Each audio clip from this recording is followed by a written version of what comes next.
It is midnight in Eastern Africa and 11 p.m. in Southern Africa. In Nigeria, it's come to 10 p.m. Our top stories tonight.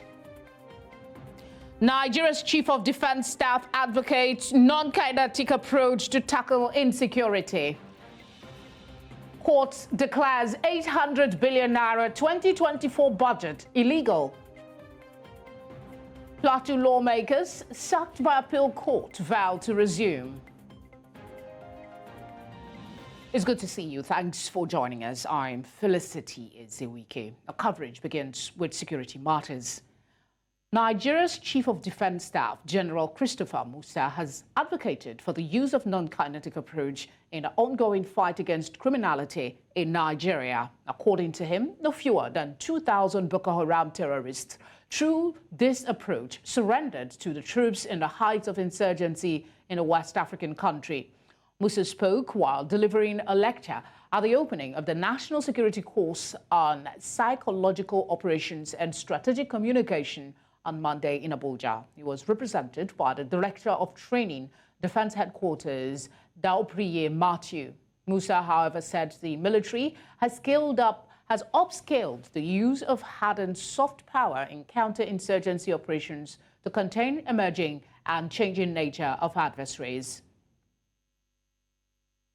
Still talking insecurity, the kidnapped daughters of the Al-Kadriyars abducted on January 2, 2024 at the Bwari Area Council of Nigeria's capital, Abuja, have finally been reunited with their family. Inside sources say a 70 million naira ransom was paid to effect their release, though the Nigerian police is claiming this followed a joint operation between the police and the military. Marvelous Obomanu visited the family and tells us more. What is the taste of freedom?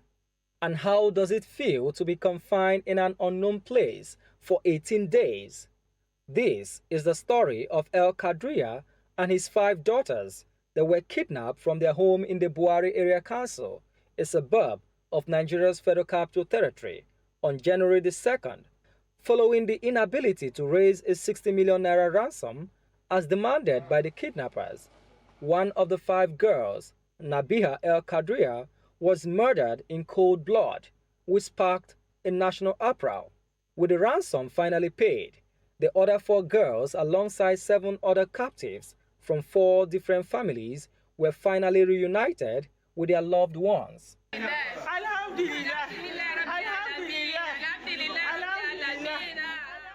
Immediately, my friend discovered that there is a robbery attack. That's what he presumed it was.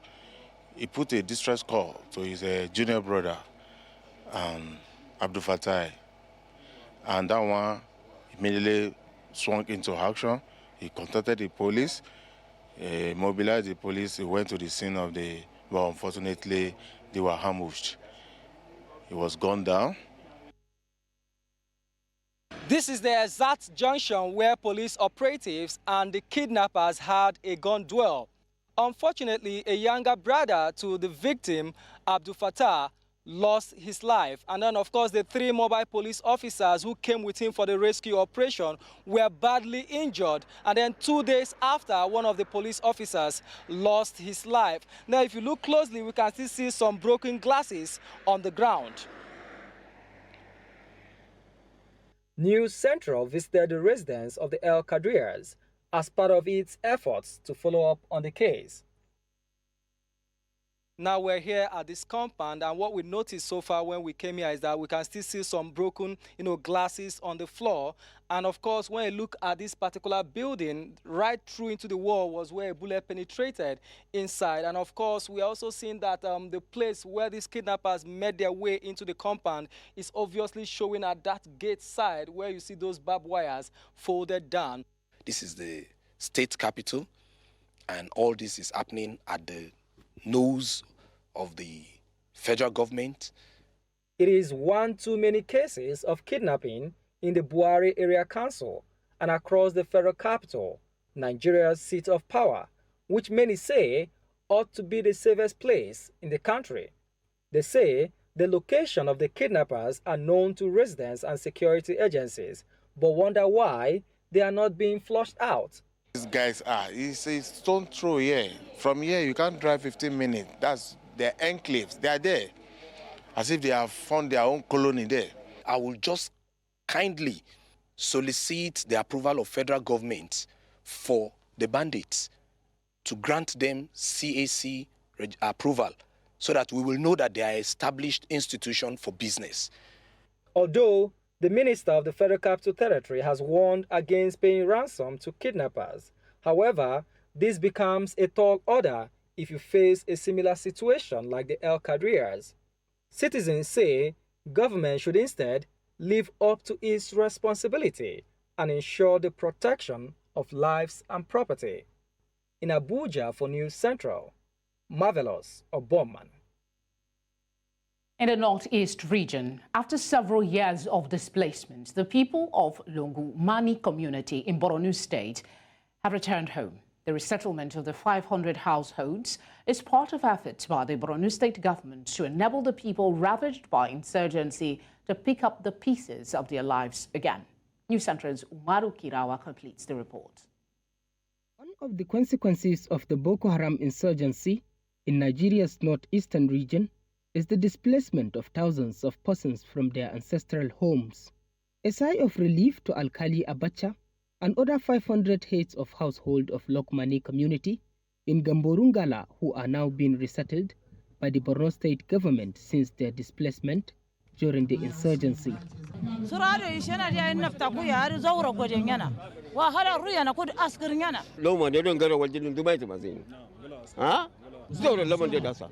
The atmosphere here in Logumani is filled with joy, relief and a renewed faith in life. Livelihood support packages like food items, bull and cow, a water pump, clothing materials, seedlings and insecticide to boost irrigation farming, in addition to cash assistance were provided to the returnees by the Borno State government.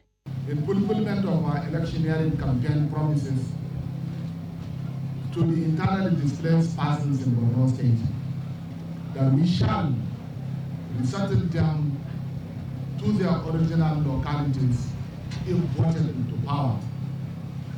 This afternoon we are here in this historic community, Logumani, in order to resettle them back home. We can never forget this singular gesture in our lifetime. Leadership has gone into humanity. To strengthen community resilience, Borno State government handed over 500 units of two-bedroom low-cost houses with basic amenities such as a primary school, health center, police station, and borehole for water provision to the people of Logumani. His Excellency Professor Babagana Zulum was a messiah to Borno State, and we are lucky to have him this material time where Borno requires huge commitment, particularly in terms of rehabilitation, reconstruction and resettlement. Issue of major concern now are improved explosive devices and mines in the area, which the security forces have been given order to tackle. Let me use this opportunity to commend the federal government, the leadership of Tinubu administration, as well as our development partners who have contributed immensely to the regional stabilization facilities. Germany, UK, just to mention a few. We have seen what has happened here, and I believe more communities will be resettled. I'm calling upon other countries in the world to donate to our basket fund, the Regional Stabilization Facility Fund, which is being managed by UNDP, as well as the one UNOFA. The resettlement of Logumani community is no doubt a commendable effort in stabilizing the region after many years of displacement. Other communities like Guzamala and Abiodun are hopeful that their desire of returning to their homeland will be actualized soon. In Borno State for News Central, Umaru Kirawa. Away from that, let's now tell you that the Nigeria Data Protection Commission, NDPC, has said that the country needs more than 500,000 data protection officers. National Commissioner of the NDPC, Vincent Ottaokpukpu, disclosed this in an interview with journalists in Abuja on Monday. The National Board for Technical Education, MBTE, had on January 8 sent letters to the heads of polytechnics and monotechnics directing the unbundling of the HND computer science course into 4 specialized areas.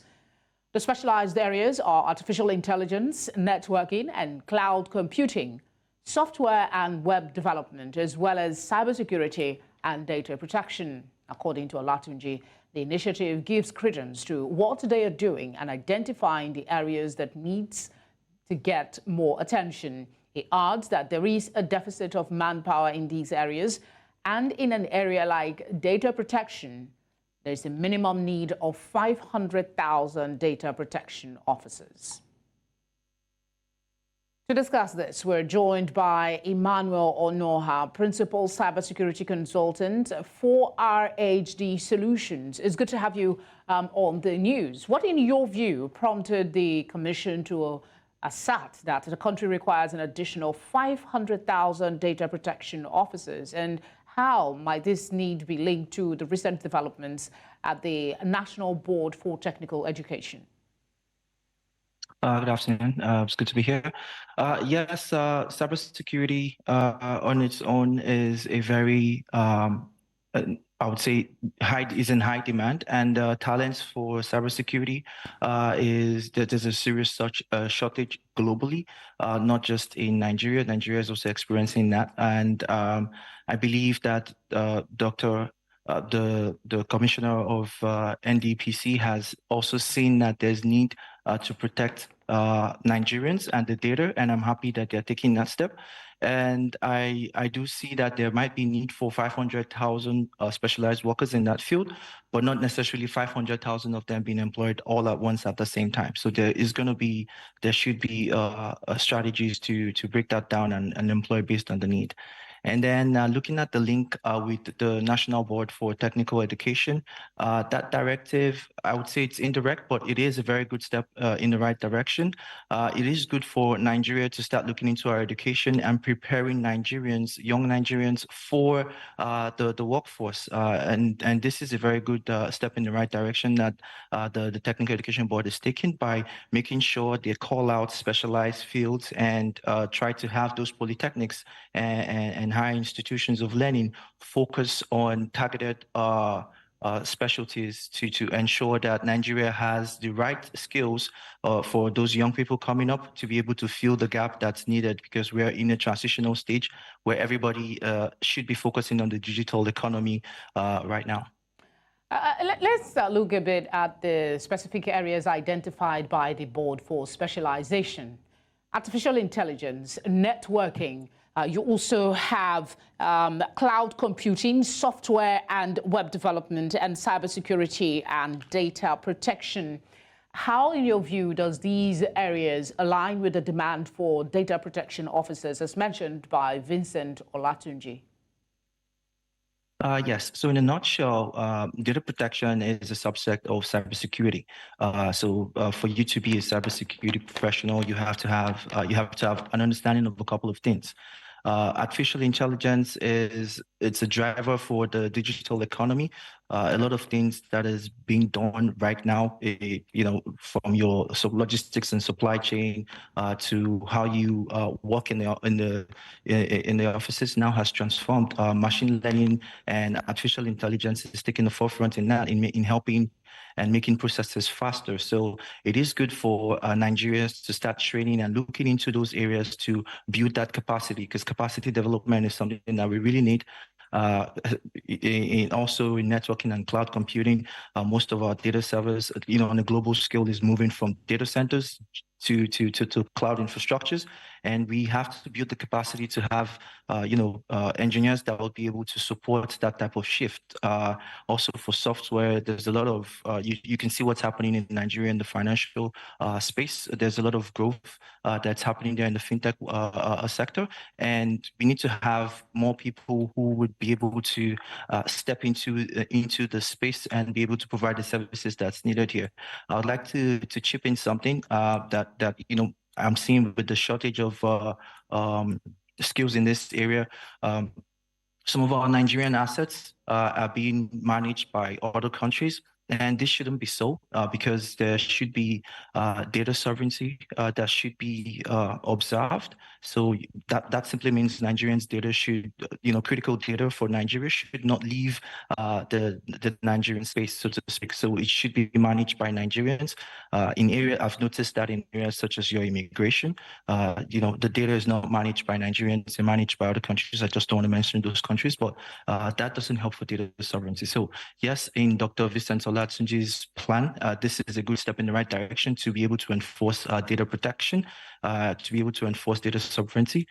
This is a good step, and it's good for the National Board for Technical Education to put emphasis on these courses for Nigerians to start studying what will be useful in the workforce or in the workplace, from school. Before I let you go, I'd like to you to review how should the NDPC plan to address the identified deficit of manpower in data protection. Are there any specific strategies or initiative that you can recommend to ensure the recruitment, training, and deployment of these 500,000 specialized workforce? Yes, definitely. I believe they should have, a roadmap, and the best way to, get people into the workforce to be productive is, first of all, you need to ensure that you're recruiting in phases. You're recruiting as you need. You don't recruit the whole 500,000 people all at the same time. You recruit for just what you need in that phase. In terms of training and development, I think back in the day, there used to be some institutions that work with universities and polytechnics. I think one of them used to be AfriHub. They do provide, specialized trainings for students. That could be one way of NDPC collaborating with universities to be able to ensure that students are coming out with the right skill set to be able to, take on those jobs and be able to quickly go to market and implement value for them for whatever it is that they have on their roadmap. So training and development could be taken care of that way. Employing based on your need, based on your roadmap, should be something that they should look into, rather than employing all that number of people at the same time and would not be able to provide the targeted value. Lastly, just to add, I think when we're looking at strategy on a high level, we should be looking at the processes, the framework. We should be looking at the governance model that's in place. That should be what the organization should focus on to ensure that the objectives will be met when these 500 people, come on board to provide value for Nigeria. Emmanuel, thank you very much for speaking with us. Yeah, thank you. Nice to be here. You're watching Nigeria Tonight on News Central. Coming up, Plateau lawmakers sacked by appeal court vow to resume. We'll tell you more about this when we return from this very short break. Do join us again.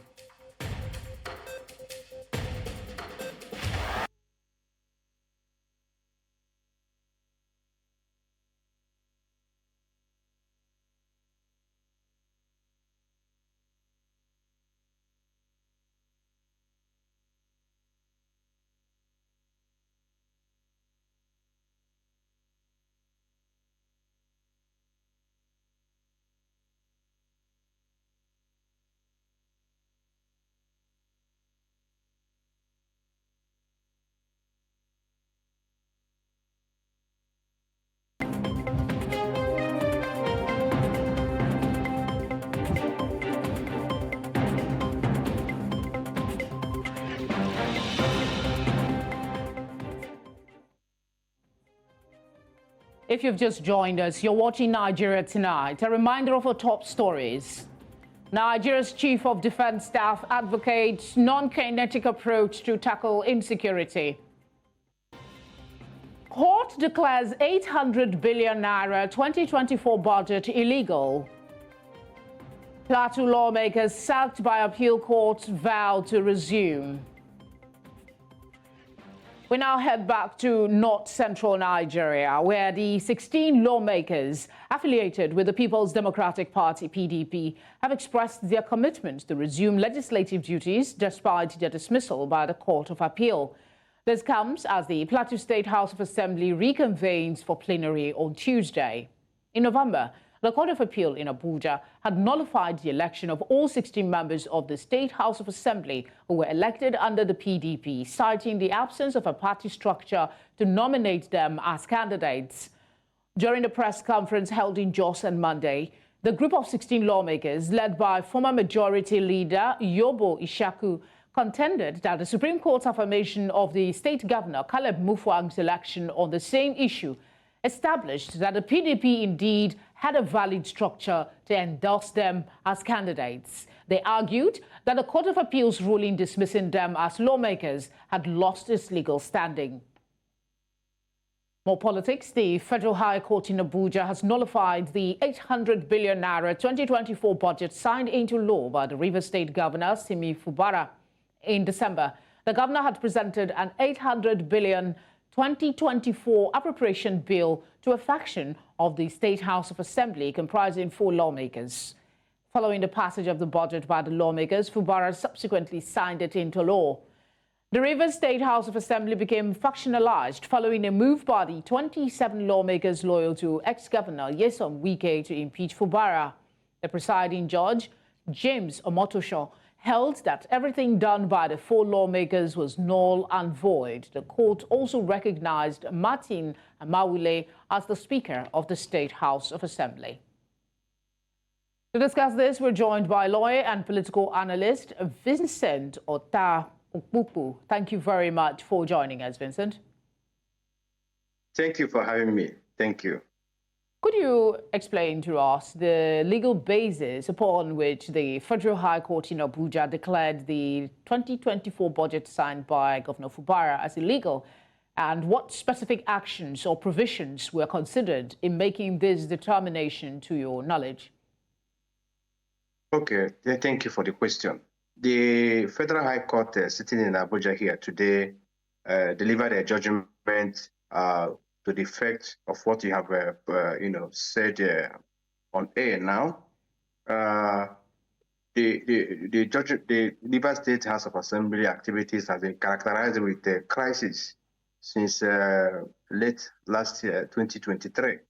And the then elected Speaker, Mr. Martins, and approached the Federal High Court, as plaintiff number 1, and the State Assembly in each corporate entity as plaintiff number 2.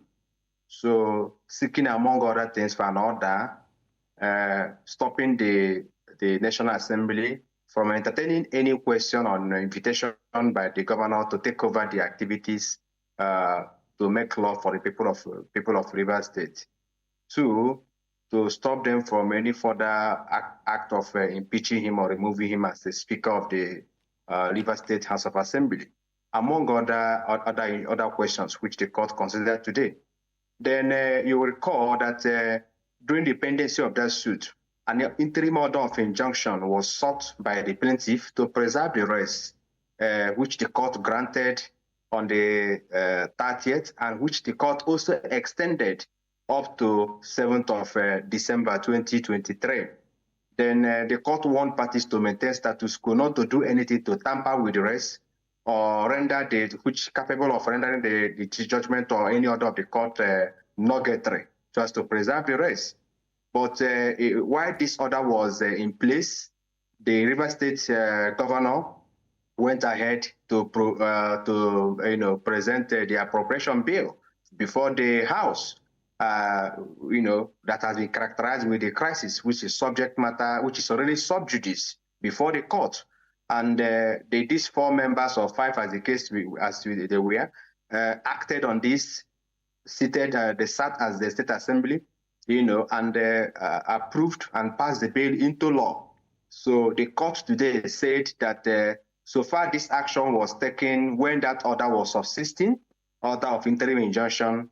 Then all activities, all action, including the appropriation law and the proceedings held to pass the bill into law, and any other subsequent proceedings carried out by activities of the State Assembly carried out by these 4 fellows is null and void, unconstitutional, illegal, and of no effect.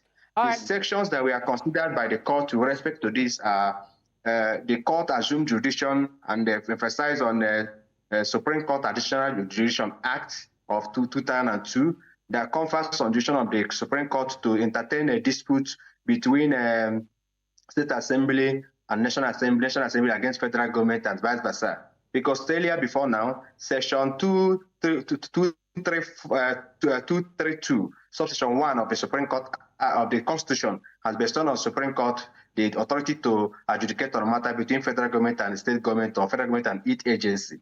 So these were sections that were considered.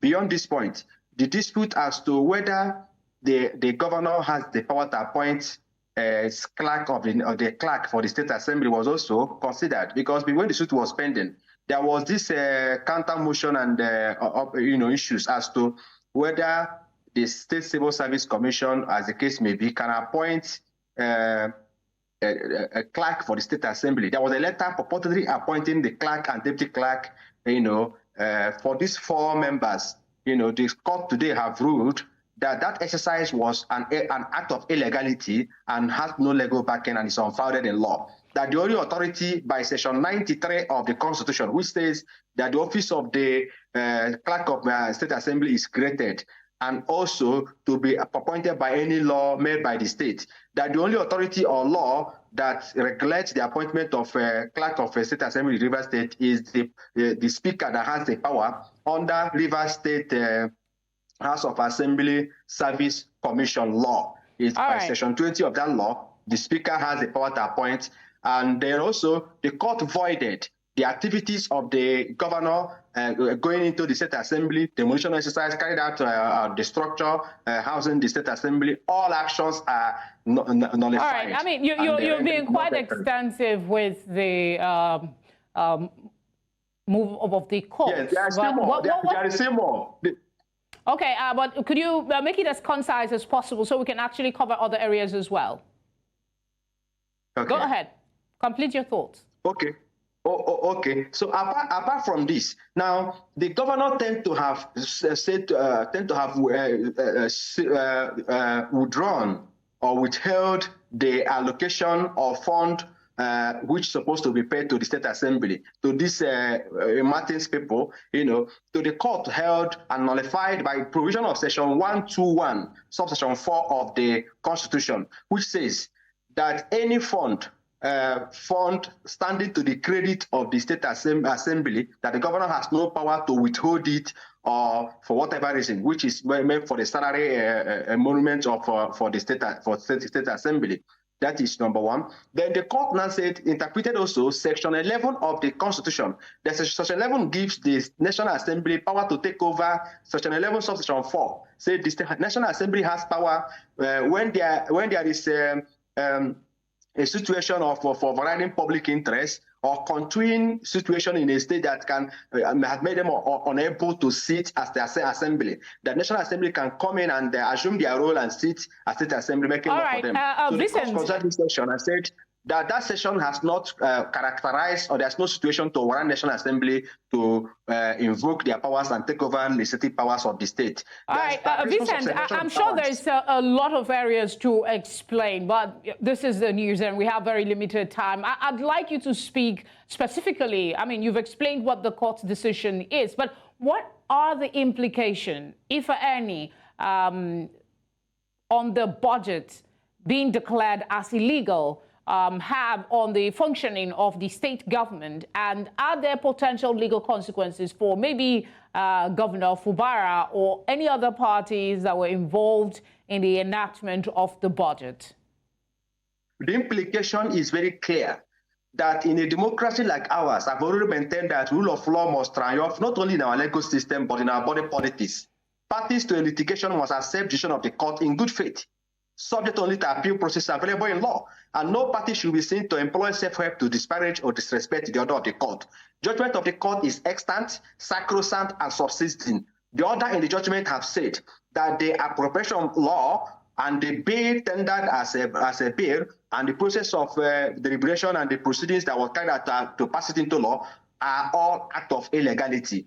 And by law, you cannot push something and nothing and expect it to stand. So we express in law, ex nihilo nihil fit, out of nothing, nothing comes. There is nothing like appropriation law of Rivers State as of today, as presented before the 4-member panel of the State Assembly. The court has nullified it.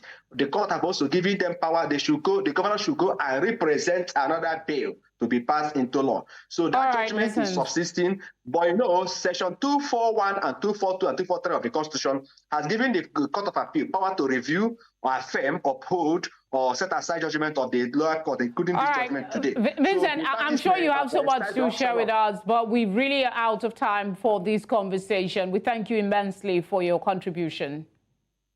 Thank you very much. Thank you for having me. Still talking politics, but this time in the country's southwest region. With about 3.5 years ahead of Governor Abiodun-led government, critical stakeholders in Ogun State want the governor to be more steadfast, resolute, and improve the frontier of development in critical sector of the state economy. They made the submission on the sideline of the special Thanksgiving service commemorating the governor's victory at the Supreme Court. They called for concentration on improved infrastructure, security, education, and ensure he uplift the people from hunger and poverty, which is a way to uphold the confidence reposed in the current administration by the people. Meanwhile, Governor assured the people of the state of continued good leadership and improved developmental plans. But the task at hand now is to ensure that we continue our people-oriented programs and policies. The issue of succession, like Bishop said, you cannot be termed or deemed successful if you don't put in place a good successor. We will deal with that in time. But in the meantime, we put all this behind us. We're going to be focused on delivering on the mandate that we entrusted to us. The concentration is how the governor will consolidate on the achievements of the first term and also tweak the focus to ensure that as we are putting infrastructure in place, we are also taking care of the immediate needs of people, particularly at this period that the country is going through some reform that has occasioned some challenges to the people, and I'm sure the governor has also recognized that. Our children are for the best time within the next 3.5 years. We are definitely going to do more. There's a lot of work to do in education, there's no doubt about that, but we are on the right track, and you will see that even at this particular month, we have started well with all our teachers in all the 4 divisions of Ogun State. All the 4 divisions, we've done a lot to improve the quality of teaching and learning. The Ministry of Women Affairs and Social Development relates with the indigents, the vulnerables, the persons living with disabilities, elderly people. So we are committed and we are poised more than ever before to make sure that they have that sense of belonging. Whoever had aspired, I repeat, if it were for the good of the people and not self-aggrandizement, should now join hands with this governor and let us move Ogun State forward. Because there is a lot to do, and we need to thank this governor for his ambitious and laudable drive that could make us stand. In Delta State, opposition political parties are poised to support the government of Governor Sheriff Oborewori through constructive criticism and suggestions. Some opposition leaders spoke with our correspondent, Austin Azu, in reaction to the Supreme Court's judgment upholding the election of the state governor. The report. It was a carnival of sort on Friday in Kwale Metropolis, the headquarters of Ndokwa West local government area of Delta State, when the news of the Supreme Court judgment affirming Sheriff Oborewori as duly elected governor of the state filtered in. The PDP faithful and most residents trooped to the major roads in jubilation. The mammoth crowd, which was led by the chairman of the PDP in the LGA, Lucky Okweje, and the LGA chairman, Gode Obi Izete, in wide jubilation, walked around the major road to the popular AK Market roundabout, thanking residents for voting for the party at the 2023 general elections.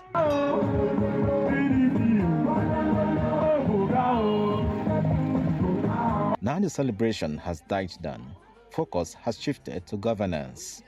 Leaders of the opposition in Delta State say they will continue to engage the governor on constructive issues towards moving the state forward. Which means you don't criticize for the sake of criticizing, but you try to get the government to be on its toes, not to take the people for granted. not to act with impunity as is so rife in Nigerian politics. So we've got to do that by ourselves manifesting integrity, manifesting patriotism, manifesting good leadership, at the same time work hard within our own party to position ourselves to take advantage of any lapses that the government may have on the way to 2027. But my advice, that the time for people to begin to operate with rancor, to bring segregation, either because of a religious affiliation, political affiliation, or ethnicity has gone. It's time for you to bring inclusive government where everybody will work together. And it should also be a listening governor.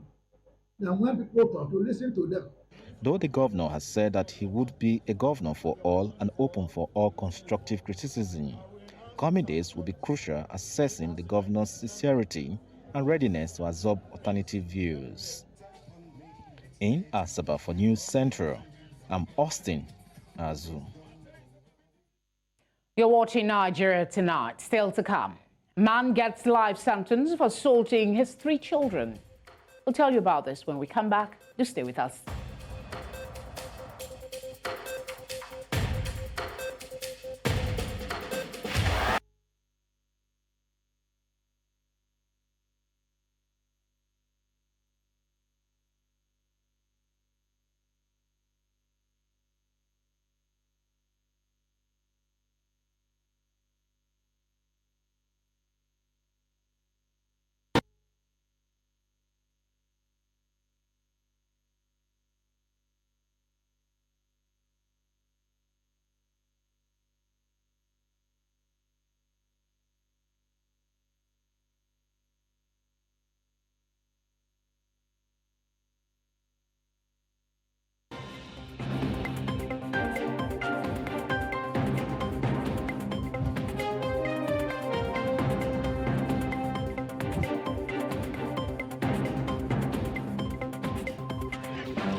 The Anambra Road and Traffic Maintenance Agency has warned commercial transport operators against turning road shoulders in the state to loading parks. Managing Director of the agency, Emeka Okonkwo, who gave the warning in Awka, said the agency had directed motorists to make use of the nearest motor parks provided by the government to avoid the wrath of the law. Mr. Okonkwo decried the nuisance caused by transporters in Onitsha, especially those operating at the Onitsha-Owerri end of the Upper Iweka Road, saying that the government would no longer condone such illegality. He said the agency had installed signs with inscription, "No loading, use the parks," conspicuous at strategic places as part of awareness and efforts to restore sanity to the affected sections of the roads. The Federal Road Safety Corps, FRSC, says at least 5,081 people were killed in road traffic crashes in 2023 nationwide, as against 6,456 in 2022. FRSC Corps Marshal Dauda Ali Biu said the figure represented a 21% reduction. Speaking at a media briefing to mark the end of the Corps Operation Zero Tolerance on Monday in Abuja, Mr. Ali Biu said adopting a comprehensive approach by the Corps led to the 21% reduction in road traffic crashes. According to him, from January to December 2023, the Corps ensured upward mobility in mobilizing human and material resources to achieve maximum impact.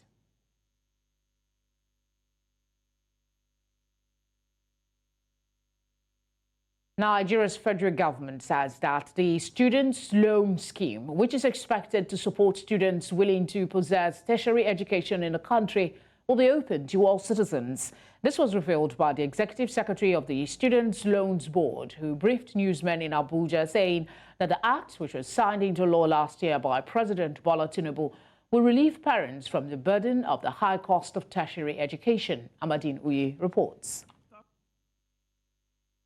The Students' Loans Act of 2023, also known as the Access to Higher Education Act, was enacted following years of impasse between Nigeria's federal government and the Academic Staff Union of Universities, which led to continuous strikes by the lecturers over funding of tertiary education in the country. The act proposed by President Bola Tinubu seeks to make education more affordable for poor indigent students, thus helping them fulfill their dreams of acquiring tertiary education. This act, effectively, the intention behind it is to ensure that the reason for not being able to go on and further your education at a tertiary level is not for the lack of finance. This act, this law seeks to bridge the gap between desire to study and capacity to go further. It seeks to bridge that gap if the gap is one that is created by lack of finance, lack of funding. With the board now set up and the scheme about to kickstart, the executive secretary of the board, while speaking to newsmen after a meeting with President Tinubu, says that the act will serve as a win-win situation for parents, students, and tertiary institutions, solving a problem which has festered for many years. This intervention will affect the lives of many Nigerian youth, because that's usually the bracket that want to further their education. It will impact the lives of many Nigerian families, because the onus to pay for education tends to fall on parents or on families. Well, this act is going to enable us to intervene and support families, particularly those at the needy end. This act will affect the way society in itself operates and functions. He adds that all citizens will be eligible to apply, as the scheme will be open to all. Every Nigerian is able to apply, and clearly, the sifting is that we're going to be looking to support those who are most needy in the first instance. But in any event, education across the board is something that everybody should have a right to. On questions on the sustainability of the scheme, the chairman of Nigeria's Federal Inland Revenue Service says that government will be introducing an education tax, which will be used to fund the scheme. The essence of education tax is to consolidate and restore education integrity and quality in Nigeria. And in fulfilling that part of the art, so that is why Education Tax Fund is one of the sources of funding by God's grace that we will use actually to propel and execute this laudable program. In Abuja for News Central, I am Amadin Uyi. Many thanks, Amadine. And to a rather disturbing story now. An Ikeja Sexual Offences and Domestic Violence Court on Monday sentenced a man, Ademola Oladimeji, to 4 life imprisonment for sexually assaulting his 3 children. The children were aged 5, 7, and 9. Delivering judgment, Justice Abiola Sholadoyi held that the evidence of the respective prosecution witnesses were believable and truthful. Sholadoyi, however, said that their evidence established the offense of sexual assault by penetration and not defilement. According to her, the evidence of the 3 survivors was corroborated by the investigative police officers and their mothers.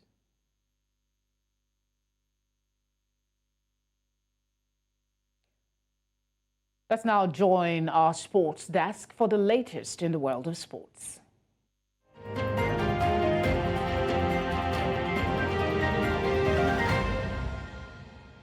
In the world of sports, the management of Sunshine Stars Football Club of Akure, Ondo State has sacked the head coach of the team, Edith Agoye. Aside from Agoye, members of his technical crew, assistant coaches Akin Olookere, Banjo Adepoju, and Folorunshaw Shaw Stephen were also fired. The State Commissioner for Sport and Youth Development, Bamidele Ologunloluwa, disclosed this at a meeting with the technical crew of the team on Monday. The commissioner said the action of the management became necessary following a poor run of form after several ultimatums given to the coaching crew by the management of the football club. Sunshine Stars are currently 12th on the table with 22 points from 19 games in the ongoing Nigeria Premier Football League season. Finally, in the world of sports, 6 Nigerians are participating at the ongoing Winter Youth Olympic Games in Gangwon, South Korea, marking the first ever appearance of the nation in the history of the Winter Youth Olympic Games.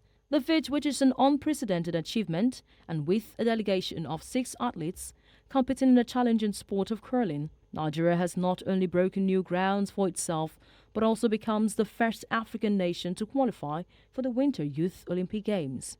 As the Games unfold from January 19 to February 1, 2024, Nigerian athletes aim to leave a lasting impression and inspire future generation of winter sport enthusiasts across the continent.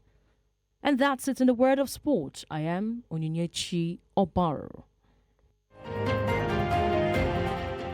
That's how we wrap things up tonight. But before we go, let's take another look at some of the major stories. Nigeria's Chief of Defense Staff has advocated non-kinetic approach to tackle insecurity.